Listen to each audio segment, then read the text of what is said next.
Hermanos amados, el corazón de la historia late en un pequeño valle donde se rozan 3 continentes, donde la piedra y el polvo guardan la memoria de los profetas. Y el nombre de ese lugar es Jerusalén. ¿Por qué una ciudad no mucho más grande que tantas capitales del mundo de pronto atrae todas las cámaras, todos los titulares, todos los comentaristas? ¿Por qué cada vez que ese lugar se estremece, el orden internacional parece perder el aliento? No es por sus piedras antiguas ni por sus murallas, sino porque el Señor de la historia ha determinado que allí esté el reloj que marca las horas de la humanidad, para que todas las naciones escuchen el tic-tac de un plan pronunciado desde la eternidad. Durante muchas décadas no han dejado de levantarse mesas de negociación, de firmarse memorandos y de estamparse rúbricas bajo palabras luminosas. Paz, buena vecindad, coexistencia. Hubo conversaciones en Oslo, hubo documentos leídos en Washington, hubo apretones de manos entre delegaciones en la capital de Egipto. Se nos explicó que bastaría ceder un poco de tierra, redibujar algunas líneas, separar ciertos distritos administrativos para que el corazón de Oriente Medio dejara de agitarse. Pero, hermanos, la paz no es aritmética, cartográfica. La paz es fruto de la verdad y de la justicia. Y cuando la verdad se deforma y la justicia se devalúa, el mundo puede celebrar ante las cámaras, pero el cielo permanece en silencio, porque Dios no refrenda el engaño. Necesitamos memoria. A finales del siglo XX, entre el humo de tantas guerras, surgieron los llamados acuerdos de Oslo. Allí se reconoció algo sorprendente para la época. Se admitió a una organización político-militar como representante de un pueblo extendido entre varias naciones, mientras que a Israel se le exigía retirarse gradualmente de los territorios que servían como valiosa franja de seguridad, comenzando por Gaza y Jericó.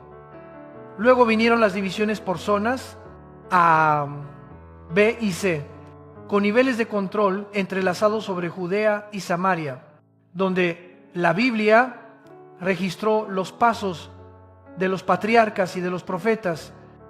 Se nos dijo que ese era el camino de la paz.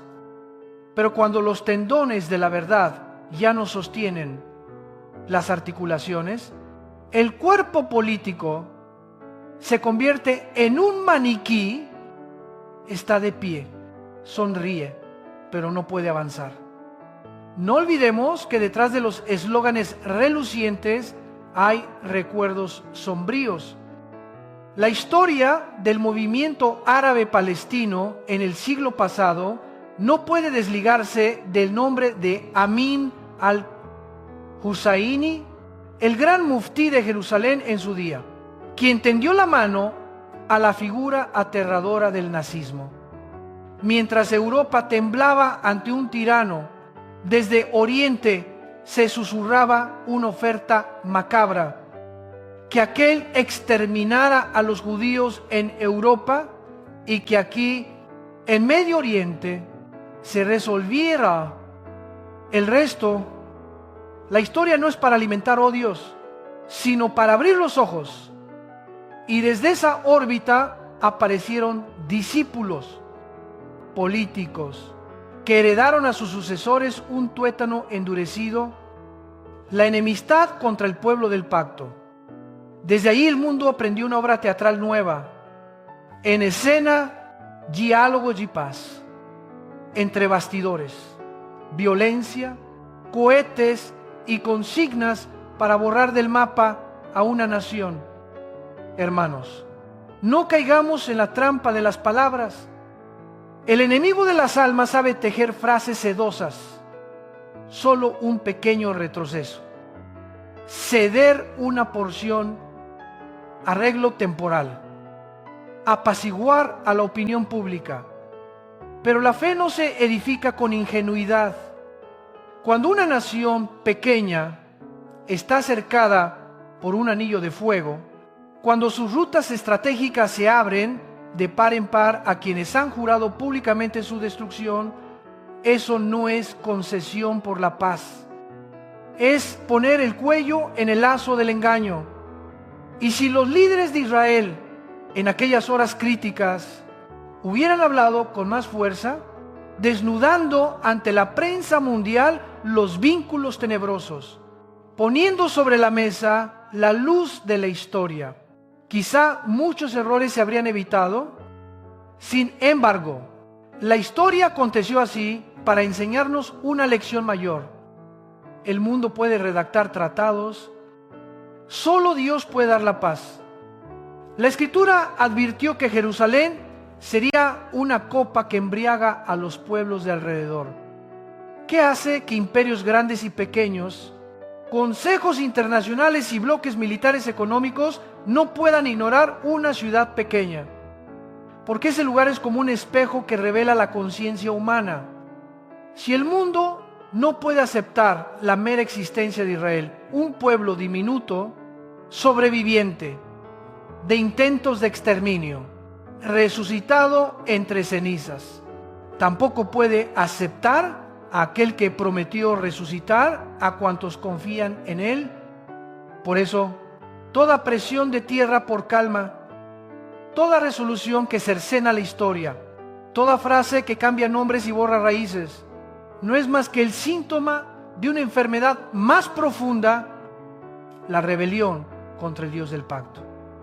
No obstante, esto no nos autoriza a endurecer el corazón ante el dolor de los palestinos civiles, familias atrapadas entre la violencia de grupos armados y el peso de la guerra.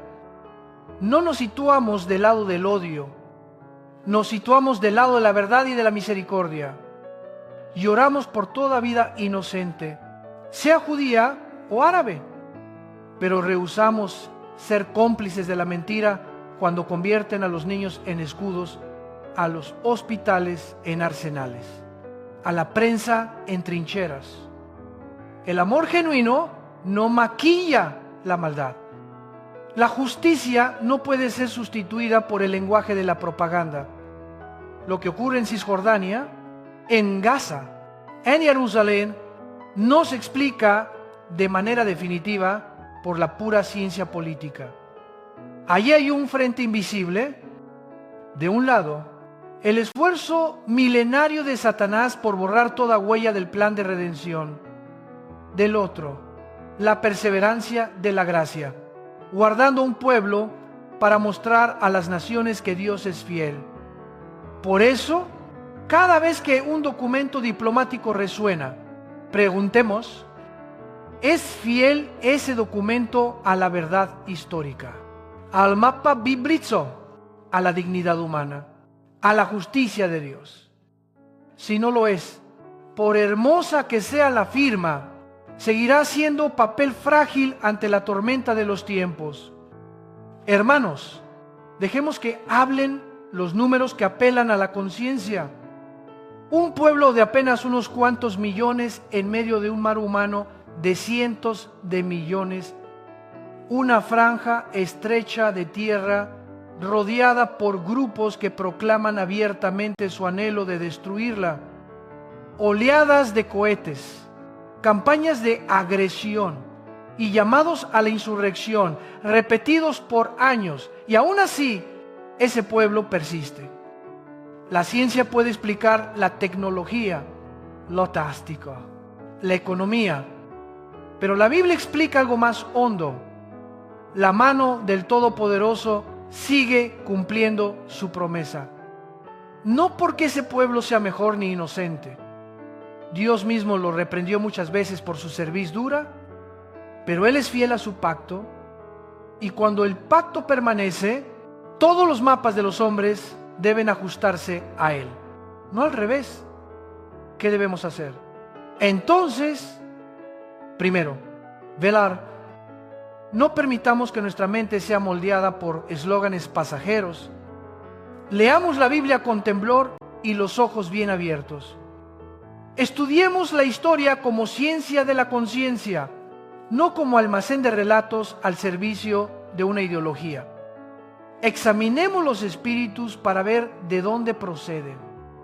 Si una solución exige negar el derecho a existir de un pueblo, si una paz se edifica sobre la legitimación del terror, si una tranquilidad reclama dar la espalda a las víctimas, entonces no es paz, es el silencio de un cementerio. Después, oremos, pongámonos en la brecha sobre los muros, intercediendo por Jerusalén, pidiendo al soberano la paz verdadera, esa que no se compra al precio de la verdad, ni maquilla la injusticia. Oremos por los gobernantes, para que tengan el valor de decir lo que deben decir y hacer lo que deben hacer. Por los periodistas, para que informen con conciencia. Por los pueblos, para que no sean engañados por palabras melosas. Finalmente, caminemos en santidad. Si proclamamos a un Dios fiel a su pacto, pero vivimos infieles en el hogar, en el trabajo, en el pacto matrimonial, nuestro testimonio se vacía. Los tiempos finales exigen hombres y mujeres de verdad. Que su sí sea sí y su no sea no. Que amen sin transigir. Que ejerzan misericordia sin tolerar la maldad. Hagamos de nuestra vida un mapa vivo donde otros puedan ver que Dios sigue cumpliendo sus promesas. Hermanos amados, la ciudad santa está enseñando a la humanidad una lección. Hay cosas que no se negocian, la verdad y el pacto. Quienes eligen pararse del lado del pacto serán amenazados, ridiculizados y a veces aislados. Pero el brazo del que hizo el sol y la luna jamás se cansa. Y si Él sostuvo a un pueblo entre tormentas durante siglos, también es poderoso para sostener a cada familia y a cada alma en esta congregación, con tal de que permanezcamos firmes en la luz de su palabra. Digámoslo, pues, con valentía. Amamos la verdad más que los eslóganes. Amamos a las personas más que a las ideologías. Amamos la paz de Dios más que la quietud falsa de tratados frágiles. Y cuando el mundo vuelva a golparse sobre Jerusalén, no nos sobresaltaremos. Nos arrodillaremos a orar, abriremos la Escritura y nos diremos unos a otros: Dios está conduciendo la historia tal como Él lo anunció. Que la congregación se aferre a la esperanza, no se quiebre ante la confusión y sepa que cuando los boletines hacen temblar el corazón humano, es también cuando la fe se refina como oro en el fuego. Volvamos a aquel que nos llamó de las tinieblas a su luz admirable. Hermanos amados, a veces la historia es como un viento recio que sopla sobre desiertos y valles, levantando el polvo de siglos. Pero hay promesas de Dios que se yerguen como montañas y no se erosionan con el tiempo. Al contemplar el itinerario de Israel, no leemos solo un anuario político. Escuchamos el aliento de las profecías y vemos la mano del soberano tejiendo un relato en medio del estruendo de los imperios. Jerusalén vuelve a sacudir la actualidad. Pero la raíz de ese estremecimiento fue plantada hace mucho en la Escritura.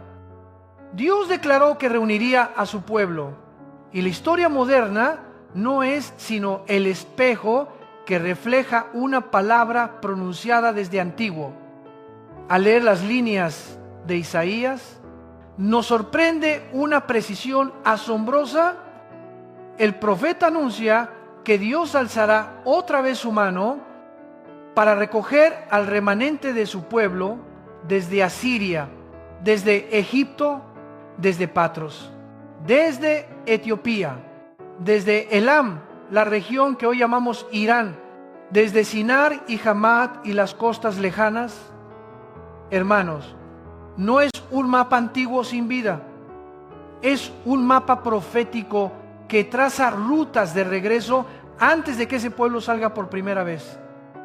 Isaías vuelve a preguntar: ¿concebirá la tierra en un solo día? ¿Nacerá una nación de una vez? Esa pregunta iluminó el siglo.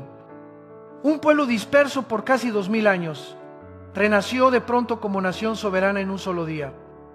No es hipérbole ni metáfora, es historia. Se hizo una bandera, se proclamó una declaración y el mundo entero tuvo que reubicarse. ¿Quién puede hacer nacer una nación en un día, sino aquel que sostiene los tiempos en su mano? ¿Por qué es necesario esto en el diseño escatológico?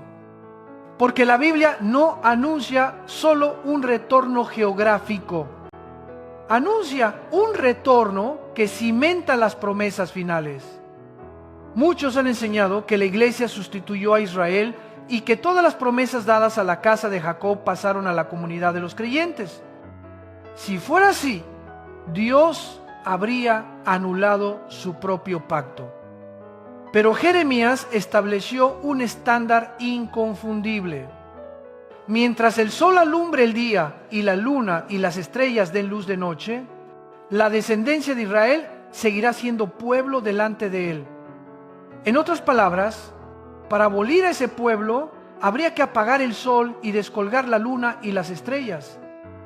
Y como el universo sigue funcionando bajo las leyes que él decretó, sabemos que la promesa permanece, no porque ese pueblo sea inocente, sino porque Dios no puede negarse a sí mismo.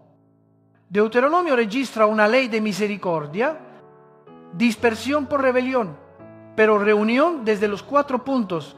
Cuando haya arrepentimiento, fíjense en la condición espiritual: corazón contrito y regreso al Señor.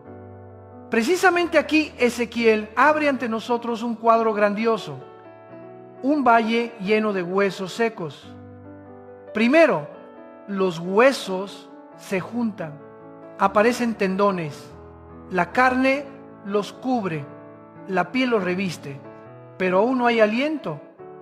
Después, el Espíritu sopla y el cuerpo vive.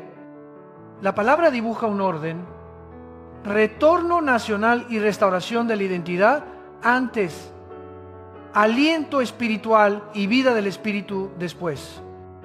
Así, la restauración estatal del siglo XX no significa que todo el pueblo se haya arrepentido. Es la fase huesos, tendones, carne, piel. Un cuerpo sin aliento.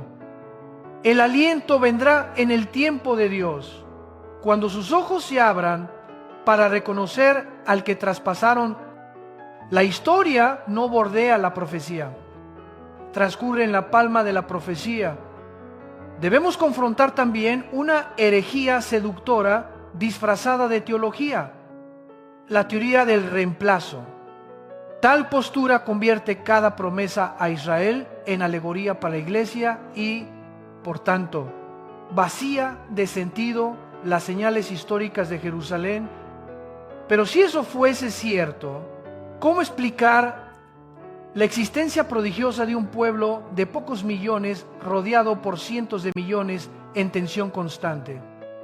¿Cómo explicar que, a través de guerra, lluvia de cohetes y presiones diplomáticas, ese pueblo permanezca sobre la tierra de sus padres?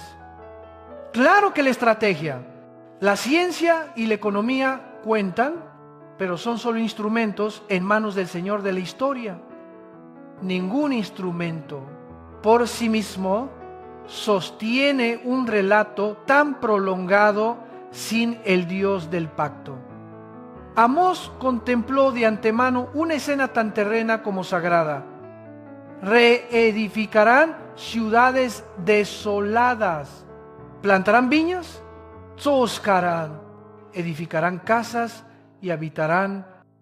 Y como sello, una frase concluyente: nunca más serán arrancados de la tierra que yo les di. Así describe la Biblia la solidez del pacto, no una inviolabilidad ingenua en términos políticos, sino una indestructibilidad escatológica. Aunque las tempestades quiebren defensas, el núcleo de la promesa no se rompe. Por eso, todo intento de desalojarlos termina siendo evidencia ante las naciones de que Dios guarda su palabra. Algunos preguntan, si el retorno es obra de Dios, ¿por qué vemos tantas carencias y tanta incredulidad en medio de ese pueblo? La respuesta está en la visión de Ezequiel. Primero el retorno, después el aliento. Un cuerpo sin aliento sigue siendo cuerpo, pero aún carece de la vida del Espíritu. Es decir, queda carne, ideología y cálculo humano. La historia lo confirma. Hay líderes celosos de su religión que aún no han visto la gloria del Mesías. Hay comunidades que preservan la tradición y, sin embargo, no oyen el latido del corazón de Dios. Aún así, el Señor guarda un resto. Corazones que no doblan rodilla ante los ídolos. Judíos que han creído en el Cristo y se vuelven puentes vivientes entre la promesa y las naciones. Cuando llegue el tiempo, el velo será removido y un arrepentimiento colectivo florecerá como lluvia tardía sobre los montes de Sión. Aceptemos una verdad exigente pero necesaria. La misericordia de Dios tiene un orden y ese orden no obedece a las urgencias del noticiero, sino al calendario del cielo. Tras el ruido y el temblor de la guerra mundial, tras las fotos en blanco y negro de los que regresaron de las cenizas, tras votaciones internacionales controvertidas, amaneció un día nuevo, nació una nación, pero lo que nace en un día necesita tiempo para madurar en el espíritu. No juzguemos con el rasero de una sola generación. Miremos la larga ruta profética: retorno, preservación y, finalmente, alientos y vida. A esta luz, las polémicas contemporáneas recobran su proporción. Las teorías políticas se turnan para explicar. Los foros internacionales se alternan para declarar. Los periodistas se suceden para narrar. Sus voces describen fenómenos, pero no tocan la esencia. La esencia es el pacto. Dios se ató con una promesa a Abraham, padre de los judíos y de muchos pueblos árabes, y se muestra fiel no porque los destinatarios lo merezcan, sino por la dignidad de su nombre. Esto no justifica el pecado de nadie.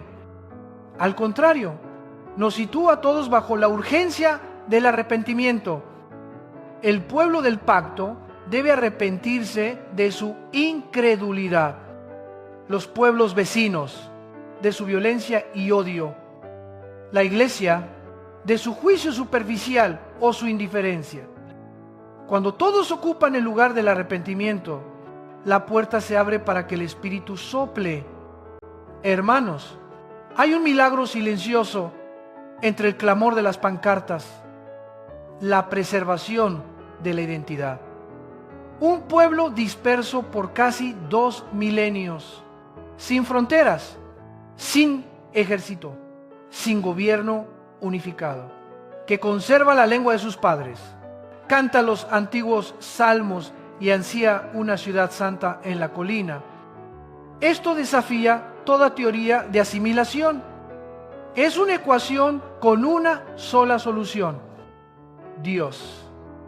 Y si Él guardó a un pueblo en un horno de prueba tan largo, también puede guardar a su iglesia en tiempos de engaño, a tu familia en sacudidas económicas y tu corazón entre tentaciones densas de la era digital. De aquí brota un llamado a la conciencia cristiana. No permitamos que la teología sea manejada por las noticias. Dejemos que las noticias sean alumbradas por la teología. Cuando se nos diga, pasa cualquier precio, preguntemos, ese precio es la verdad. Cuando se proponga tierra por calma, preguntemos, esa propuesta es justa ante Dios. Cuando nos consuelen con ambas partes, están mal por igual. Preguntemos, ¿no estaremos huyendo de la justicia hacia la zona gris del relativismo? La justicia de Dios no es una línea media, es una roca. Quien se estrella contra ella sale herido. Quien edifica sobre ella permanece. Pero no perdamos el corazón. El Dios del pacto es el Dios de la misericordia. Al oír el llanto en barrios destruidos, no clasificamos lágrimas por identidad. Descendemos a llorar y luego alzamos la voz para decir la verdad. La violencia no es camino, el terror no es medio, la propaganda no es luz. Oremos por las madres judías y árabes que abrazan a sus hijos huyendo de los cohetes, por los padres de familia en la encrucijada del deber y el miedo, por los gobernantes, para que no cambien la justicia por votos, por sacerdotes y pastores, para que no cambien el evangelio por aplausos. Al volver a las profecías, reconocemos algo hermoso y solemne. Dios no es inconsecuente. Dijo que su pueblo volvería. Y volvieron, dijo que primero habría un cuerpo sin aliento.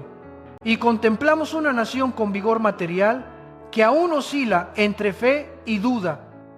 Dijo que el Espíritu sería derramado y creemos que ese día llegará, cuando ojos nublados por prejuicios se abran para ver al que fue traspasado por los pecados de las naciones. En ese orden misterioso, la Iglesia de las Naciones es llamada no a burlarse ni a envanecerse, sino a interceder humildemente, poniéndose al lado del pueblo del pacto para decir, Señor, cumple lo que prometiste, para que todas las naciones vean tu fidelidad. Por tanto, nuestro modo de actuar debe ser claro.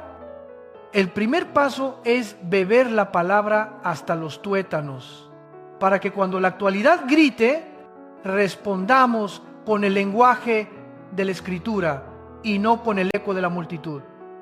El segundo paso es cultivar el discernimiento, leer diversas fuentes, contrastar datos, detectar la desinformación y la manipulación. El paso final es vivir como gente del pacto, fieles en la familia, íntegros en el trabajo, mansos y firmes en el diálogo, capaces de llorar con los que lloran y de decir la verdad en amor. Cuando la iglesia vive así, el mundo ve otro modelo de paz, la paz de la cruz, donde la justicia y la misericordia se besan. Hermanos amados, algunos preguntan, ¿por qué interesarnos por una tierra lejana? Porque allí está el reloj de la historia de la redención. La aguja de las horas es Jerusalén, la de los minutos es Israel, la de los segundos es la actualidad internacional y el eje central es el pacto de Dios. Cada vuelta del noticiero hace sonar más fuerte el reloj. El día del Señor está más cerca de lo que creemos. Deja que su ritmo nos enseñe a vivir despiertos, amar la palabra, amar al prójimo, amar la justicia y amar la paz verdadera. No nos cansemos de hacer el bien, no desmayemos en la intercesión, no titubeemos al decir la verdad, porque el que comenzó una obra maravillosa en su pueblo, no la dejará a medias. Y si en algún día, en medio de nuevos tumultos, Vuelves a ver la ciudad santa en todas las portadas. No dejes que tu corazón se agite. Abre la Biblia, relee a Isaías, a Jeremías o Omush, a Ezequiel, y alza los ojos para decir: Señor, gracias porque haces exactamente lo que dijiste. Nuestra respuesta ante las tormentas globales no es el pánico, sino la adoración. No es perseguir fines pragmáticos, sino aferrarnos al Redentor fiel. Cuando la iglesia adora así, entre bombas y resoluciones, el mundo oye otro sonido, el sonido de la esperanza. Que cada familia, cada joven y cada anciano en esta congregación sea alentado por esta certeza: Dios no retracta su palabra. Si guardó a su pueblo en un desierto tan largo, también nos guiará por nuestros pequeños desiertos personales. Caminemos sin temblor, amemos la verdad sin transigir y oremos sin cesar. Cuando las profecías arden en el cielo de la actualidad, es entonces cuando el corazón de la iglesia debe arder más que nunca. Hermanos amados, la visión de Ezequiel se abre ante nosotros como un campo de huesos blanqueados bajo un sol implacable. Sopla el siroco, el polvo del desierto se arremolina y en medio de ese cuadro árido resuena la voz de Dios: Hijo de hombre, ¿vivirán estos huesos? Esa pregunta no fue solo para un profeta junto al río Quebar. Atraviesa los siglos y golpea el corazón humano cada vez que el mundo queda frente a ruinas que parecen irreparables. Y nosotros, ante el mapa histórico de Israel, ante oleadas de diáspora, ante guerras y amenazas de aniquilación, nos atrevemos a responder como Ezequiel: Señor, tú lo sabes. En esa visión hay un orden teológico profundo. Primero, hueso con hueso, luego tendones, después carne y por fin piel, pero aún sin aliento. Esto nos enseña la secuencia de la gracia. Dios restablece primero el cuerpo nacional, una realidad geopolítica, una convergencia territorial, y después sopla su espíritu para dar vida espiritual. Así obra el cielo en la historia. Prepara la morada antes de posar el aliento de vida. Por eso, la existencia de un Estado llamado Israel no equivale automáticamente a la conversión del pueblo. Es el anuncio de que el aliento vendrá en el tiempo señalado. Cuando sus ojos se abran para reconocer al traspasado por los pecados de las naciones, detengamos el corazón para ponderar entre alaridos de propaganda, mesas de negociación agotadas, sirenas y refugios. ¿Qué dice la profecía? Dice que un pueblo volverá en incredulidad, que será reunido como cuerpo sin aliento, que entre las naciones habrá un ruido y un temblor, primero imagen de convulsiones geopolíticas y luego el cuerpo empezará a tomar forma. La historia reciente ha sido testigo de esas palabras: tormentas de guerra, el dolor del genocidio, resoluciones internacionales controvertidas, columnas de exiliados, y de pronto una nación proclamada como campana al amanecer. No para ensalzar al hombre, sino para recordar: Dios gobierna. Y cuando Ezequiel oye, profetiza el aliento, la teología toca el corazón pastoral. Porque un cuerpo sin aliento es forma sin vida, metáfora de toda moralidad de fachada, de todo orden político sin justicia, de todo proyecto nacional no santificado por el Espíritu. El aliento de Dios no es un rito, es poder transformador, luz que abre los ojos, reconocimiento del Mesías, lágrimas de arrepentimiento derramadas sobre Sión. Cuando ese aliento llega, toda la casa de Israel sabrá que yo soy Jehová. Habrá una mutación radical en mente y corazón, no por propaganda, sino por revelación. ¿Por qué?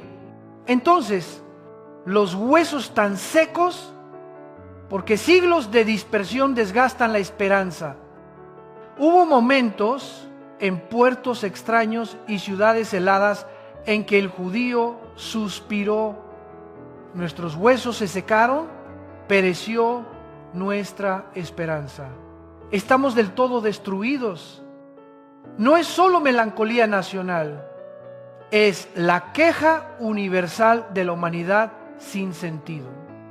Y Dios responde con una promesa inolvidable: abriré vuestros sepulcros, os traeré a la tierra de Israel, pondré mi espíritu en vosotros y viviréis.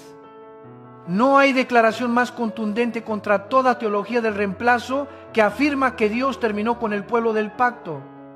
Si el sol aún sale y la luna aún cuelga, el pacto permanece. Aquí debemos discernir una verdad dura pero liberadora. El pueblo del pacto se preserva no porque sea más justo, sino porque el nombre de Dios es justo. La historia de Israel con temporadas de fidelidad e infidelidad resalta lo esencial: la fidelidad divina no se marchita. Dios reprende para restaurar, corrige para salvar, dispersa para recoger, como alfarero que rompe y rehace sobre la rueda de la gracia. Y al rehacer, no olvida el remanente, gente sin nombre que no doblan rodilla ante los ídolos, almas secretas que interceden, judíos que han creído en Cristo como pequeñas lámparas antes del gran alba. La visión de los huesos secos también porta una capa apocalíptica. Anuncia una era en la que, en el frente espiritual, el ruido y el temblor se intensifican, las naciones se agitan, los corazones vacilan, la información se vuelve densa como la arena, y como la arena erosiona la vista del discernimiento. En tal contexto surgen dos tentaciones. La primera, el derrotismo que se rinde al terror y acepta la paz de cementerio con tal de silenciar los cañones. La segunda, el extremismo que convierte la sed de justicia en cuchillo que degüella la misericordia, olvidando que Dios es roca de equidad y manantial de compasión. La profecía nos invita a una senda estrecha, pararnos en la verdad, llorar con los que lloran y rechazar tanto la propaganda como la crueldad. Otra pregunta pastoral emerge: ¿y los inocentes palestinos dónde están en la visión? Están en las lágrimas de Dios por todo quebrantado. La justicia de Dios no legitima el terror. El amor de Dios no abandona a la víctima del odio. Por eso, el creyente no se alinea con la violencia, pero tampoco cierra el corazón ante el clamor del civil.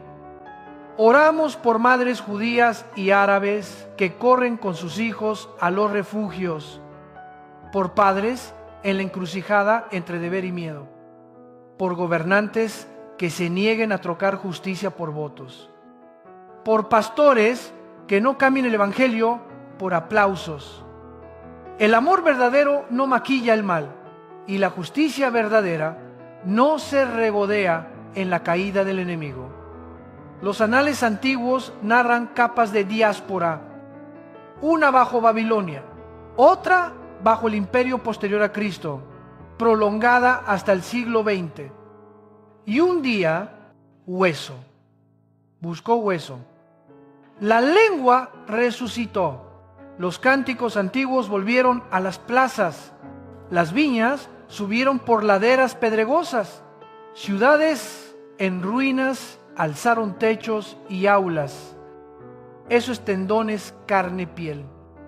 Pero Ezequiel advierte, falta aliento.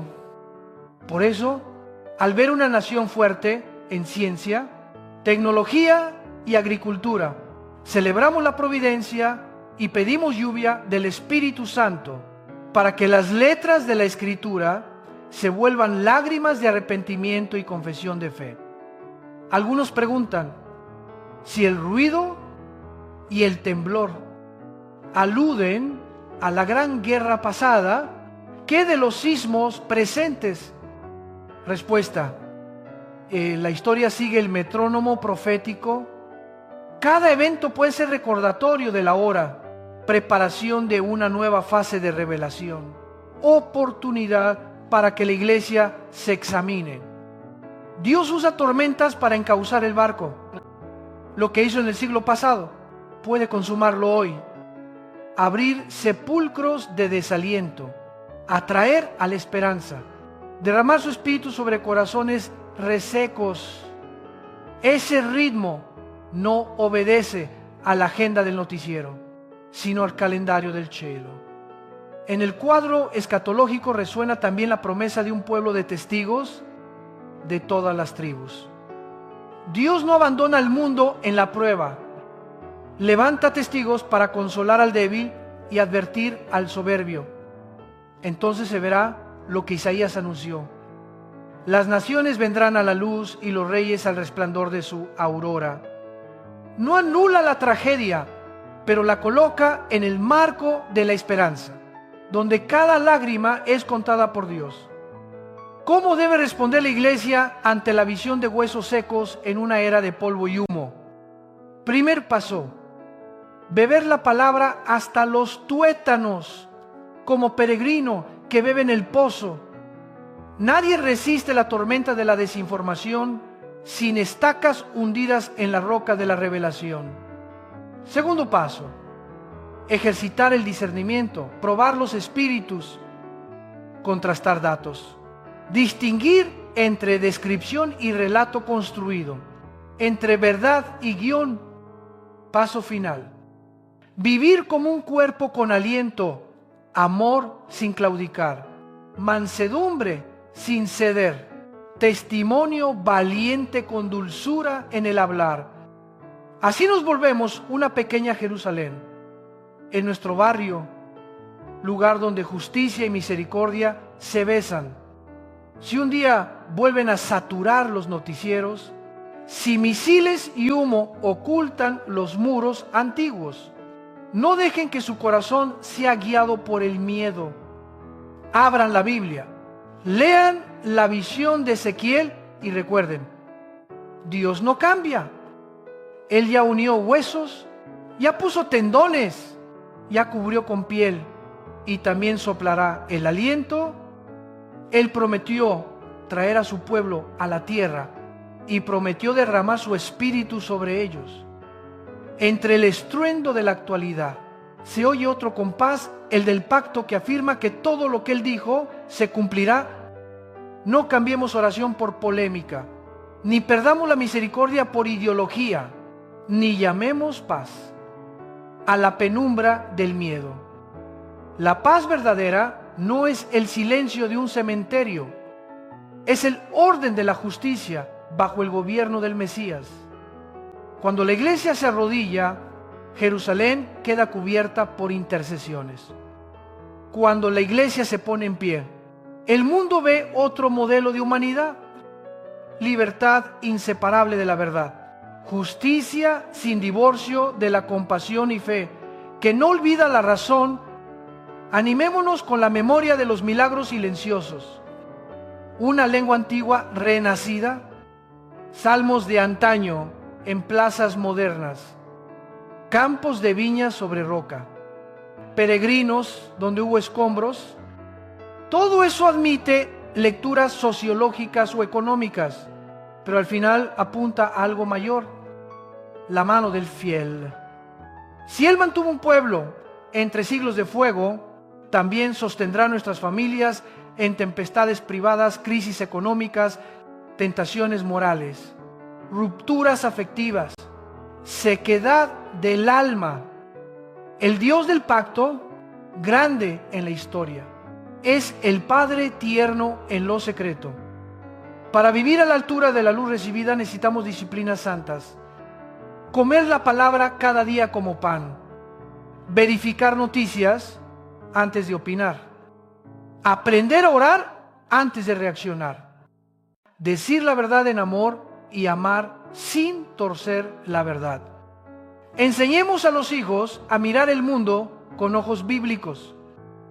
Ni extremistas, ni ingenuos, ni amargados. Hagamos de la mesa del hogar un altar pequeño, donde los grandes eventos del mundo se ponen bajo la lámpara de la Escritura, para que crezcan sabiendo distinguir la luz del relámpago pasajero. Hermanos, los huesos secos vivirán, no por proclamas humanas, sino por el aliento de Dios. El cuerpo formado recibirá el Espíritu. Ojos resecos por arena llorarán al ver al Redentor. Corazones de piedra se ablandarán como cera ante el fuego de la gracia. Y cuando eso ocurra en Jerusalén, el eco alcanzará a las naciones. Si Dios vivifica huesos secos, puede vivificar matrimonios moribundos, conciencias gastadas y comunidades enfriadas. La gran historia y la historia pequeña se encuentran bajo un mismo soplo. No desmayemos, mantengámonos como centinelas en el muro. Oíos atentos, oídos despiertos y la espada de la palabra en la mano. No permitamos que la amenaza apague el canto ni que el sarcasmo del mundo pese más que la oración. Recuerden, el enemigo puede sembrar confusión, pero no borrar el pacto. Puede derramar sangre, pero no extinguir la esperanza. Puede perseguir, pero no quebrar la promesa. Y cuando el tiempo se cumpla y la historia roce el umbral del gran y terrible día, lo dicho sobre Israel, las naciones y la iglesia amanecerá como luz que rompe la niebla. Que esta palabra sea consuelo para el cansado, campana para el indiferente y empuje para el que lucha contra el pecado. Dios no se retracta. Lo que dijo, lo hará. Lo que prometió, lo guardará.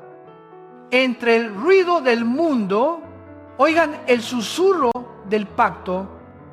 Entre los temblores de la era, permanezcan sobre la roca de la palabra. Y al mirar a Jerusalén, no vean solo una ciudad disputada, vean el reloj del plan de salvación, señalando a las naciones que el Mesías viene y que todo el que confía en Él no será avergonzado. Amada congregación, avancemos con valentía. Amar la verdad más que los eslóganes. Amar a las personas más que a las ideologías. Amar la paz de Dios más que la quietud falsa. Que nuestra vida sea credencial de que el soplo del Espíritu está entre nosotros. Perdonar pronto. Trabajar con diligencia. Hablar para edificar. Guardar el corazón puro y abrir la puerta al necesitado. Y cuando la historia vuelva a agitarse, no nos quedaremos pasmados. Nos arrodillaremos, abriremos la Biblia y nos recordaremos. Aquel que hace vivir huesos secos está más cerca de lo que creemos. Que la luz de la verdad guíe nuestros pasos. Que el aliento del Espíritu encienda el corazón. Que la memoria del pacto afirme nuestros pies. Entonces, en un mundo cansado, la iglesia exhalará un aroma distinto, el aroma de la esperanza. Señor soberano, Dios de Abraham, de Isaac y de Jacob, tú que soplas vida sobre huesos secos, mira a tu pueblo y a las naciones. Derrama tu espíritu sobre Israel para que te reconozcan. Derrámalo sobre la iglesia para que viva en santidad y verdad. Derrámalo sobre inocentes que sufren para que hallen consuelo y justicia. Guarda Jerusalén bajo tu mano poderosa. Desbarata la mentira. Detén la violencia. Exalta tu nombre. Enséñanos a velar, a interceder y a caminar en la luz de tu palabra. Haz firme nuestro corazón y que la paz del Mesías reine en nosotros. En el nombre de Jesucristo. Amén.